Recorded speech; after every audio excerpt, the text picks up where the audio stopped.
This kitten, $40 smoke stash, $500 ritual shed. Auction off tour graffiti shed. Auction off ritual shed. Auction off lighters. Look at me every time I go up here, auto press, wear my sneakers so it's easier to walk up here with this guy. You got a shirt on? Just do it. Do things. And by inhaling a strange gas, takes on two personas from baby and daddy. Very pleasant. Baby and daddy.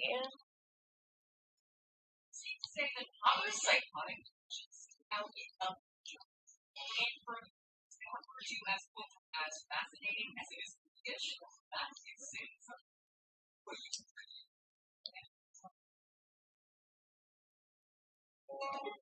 You want the best for your family.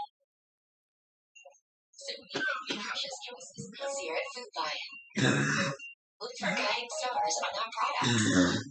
Food Lion. 50-year-old high school teacher comes into my office. 1 year later, he's got a pile of cancer sticks the wrong way. And that's basically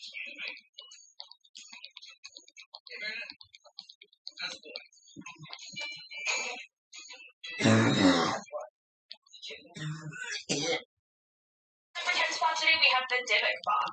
The box, which was originally just a plain old wine box, is said to have been possessed by a Dybbuk, which, in Jewish mythology, is a malicious demon that takes over the bodies of living and uses them for evil. The box began to gain attention in 2001 when it was being auctioned off of eBay. The seller explained that he had bought it at an estate sale of a woman who survived the box. When he first opened the box, he found two 1920s pennies along with blonde hair bound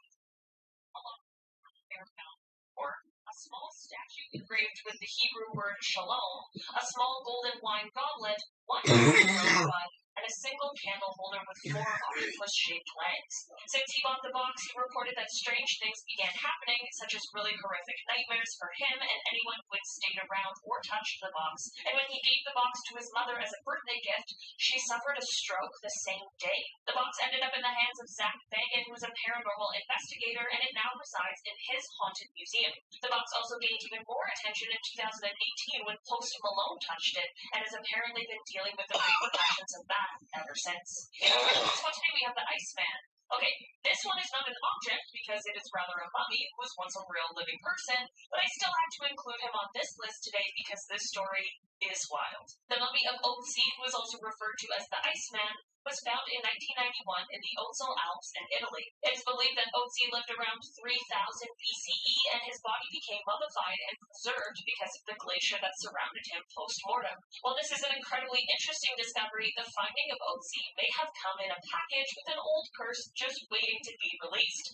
Here's the thing. The people who helped with the discovery of Otzi are all dying under mysterious circumstances. I mean, we're currently on person number 7 within 1 year, so that's very suspicious. When molecular archaeologist Tom Lloyd was writing a book about Otzi, he passed away from a blood-related condition that he was diagnosed with shortly after becoming involved with the Iceman. The German tourist Helmut Simon, who discovered the mummy, fell to his death while hiking in the same spot he saw Otzi. Dieter Warneck, who was the head of the mountain rescue team that was assigned to find the mummy, died of a heart attack at age 45, just an hour after Simon's funeral. To avoid this becoming an hour-long list, I'll stop here, but that is just half of those who seemingly fell victim to the curse of the Iceman. I don't know, maybe disturbing a man who's been in the same spot for 53 centuries wasn't the best idea anyone has ever had. In our 8th spot today, we have the Hope Diamond. This gorgeous, unusually large diamond is a blue color and worth an insane $250 million. In the off chance you have that kind of money laying around, I still wouldn't recommend purchasing it because it is cursed. The curse dates back to the 17th century, and it is said that whoever wears the diamond will have great misfortune and misery. Legend goes that the diamond was stolen from the eye of a sculpted statue of the Hindu goddess Sita, and since then it has been cursing whoever owns or possesses the 115-carat diamond. Stories of the horrible fates of those who have since owned the diamond include people taking their own lives, people being killed intentionally by others, and some accounts even claim that the owner was, quote, torn to pieces, which sounds like one of the worst fates out there. There have since been replicas made of the stone, and I think just to be as safe as possible, I'll probably stay away from those, just in case. 11:58. Robert the doll. Annabelle gets a lot of attention for being a haunted Hey, doll, Josh. but Robert is just as terrifying. Robert the doll was a childhood birthday gift from a grandfather to his grandson, who was also named Robert, but more often went by Gene. The story claims that while growing up with Robert, Gene would often be heard by his parents in his bedrooms having conversations with himself in two entirely different voices. His parents would sometimes be woken up in the middle of the night to the sound of Gene screaming, only to find Josh's birthday was Monday. Happy birthday, Gene would then blame Josh. Robert for all of the strange happenings, and at the time, no one really believed him. Gene kept Robert How old into are you? adulthood, and it became what people would describe as an unhealthy relationship. Apparently, Gene took Robert everywhere with him and spoke as if he was a living entity rather than a doll. Okay, this story is already not great, but it gets worse. Gene lived in a house as an adult that was called the artist's house.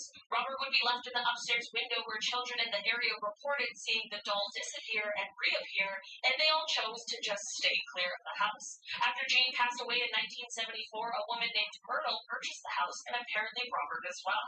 Visitors of the house could swear that they could hear footsteps and giggling coming from the attic where Robert was, and some even claimed to see the doll's expression change if someone spoke poorly of Gene. Myrtle reported Robert moving around the house on his own, and after 20 years, she decided she had had enough and donated him to a museum. Robert still lives in the museum where he is safely locked up, but it is said that he still likes to place a little curse on those who take his photo without permission. The walls of the museum near Robert's glass It's case are filled with noon. notes from previous visitors and naysayers who are begging Robert for his forgiveness and asking him to remove any curse he has placed on him. And for 6 months today, we have the Atlantis ring.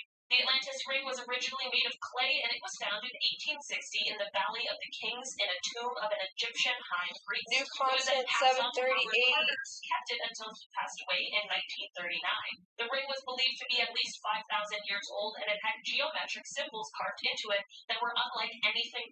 Here's where the story gets a little weird, though. Howard is one of the people who discovered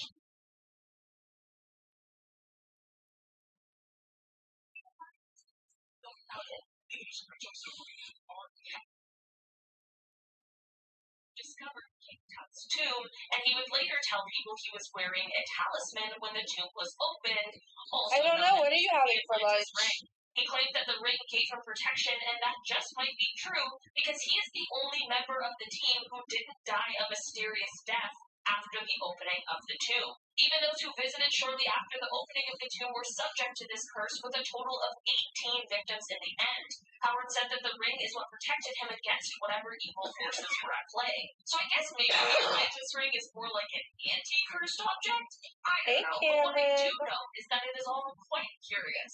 There are now replicas that are sold, but I'm not sure if any hold the power of the real deal.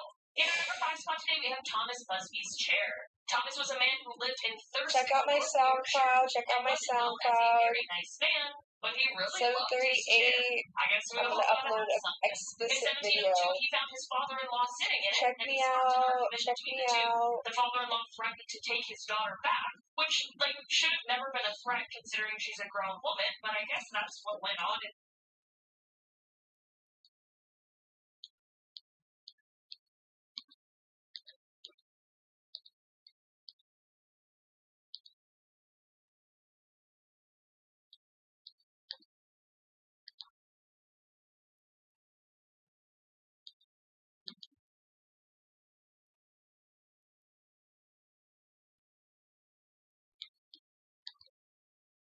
This is a shout out to Pazuzu and Zozo.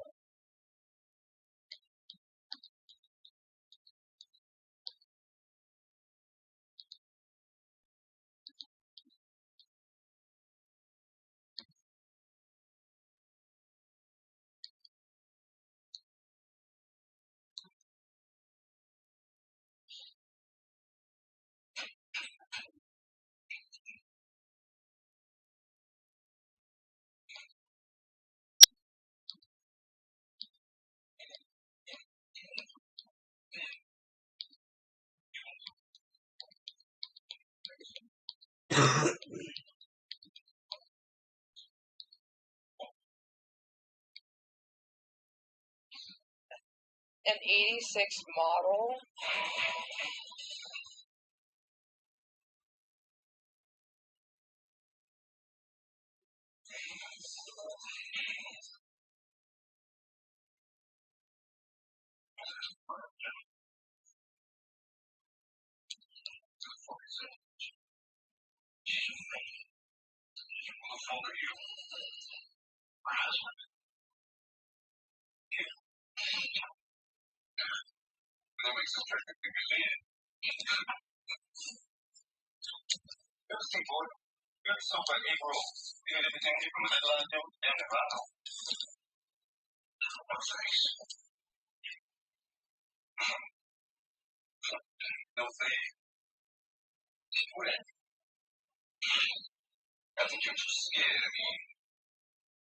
Strawberry colada.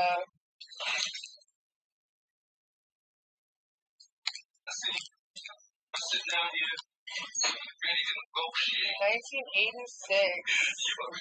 Shit. I don't know, it was blonde and then now it's blue. I know exactly where your ass is coming from. See, if I actually do most of them, and you with the egg roll stuff, trying to understand myself, this motherfucker, he's giving out like he ain't got a care in the world. No. Man, don't. I was supposed to. Such a bad motherfucker. You don't got to worry about nothing. He just sit down. But my motherfucker on TV. See? But you ain't gonna sit down. And that TV over there since you were in the room with the breasts hanging out. You ain't even mother to look. You just couldn't clap me.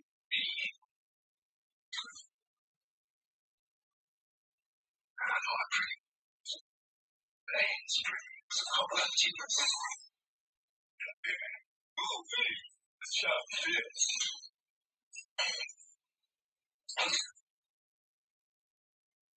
12:05.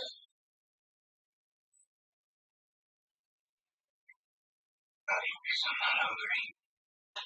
I say this, I'm not saying I'm looking. It's already seen it 7 years ago. It's a man.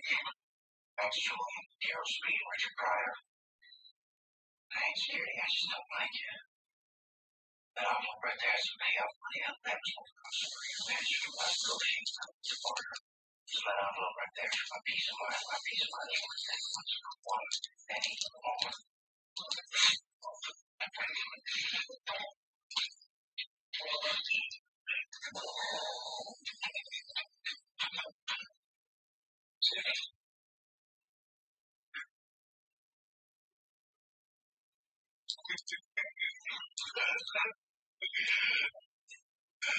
Buddy, you know what we got here? All the fucking Johnny Browns.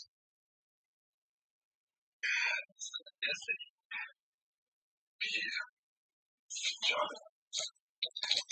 Bullshit message. No, I got no. I just trying to let it go. Okay.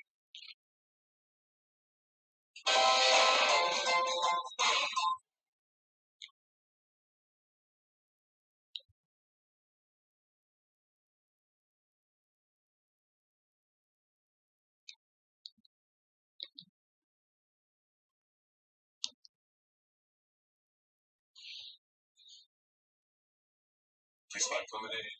Favorite lemonade brand. No spice. It's getting too sweet.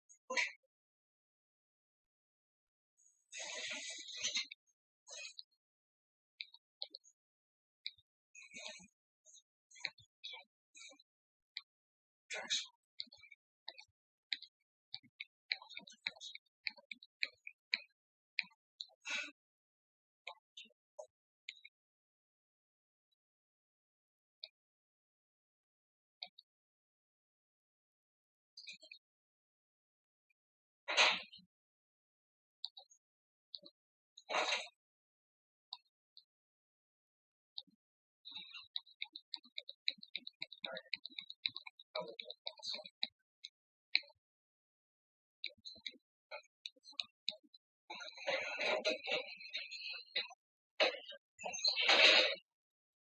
You know who I am, Mr. White?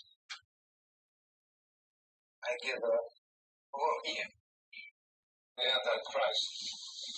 You got me a vendetta kind of mood. You tell the angels in heaven, you never seen evil so singularly personified as you did.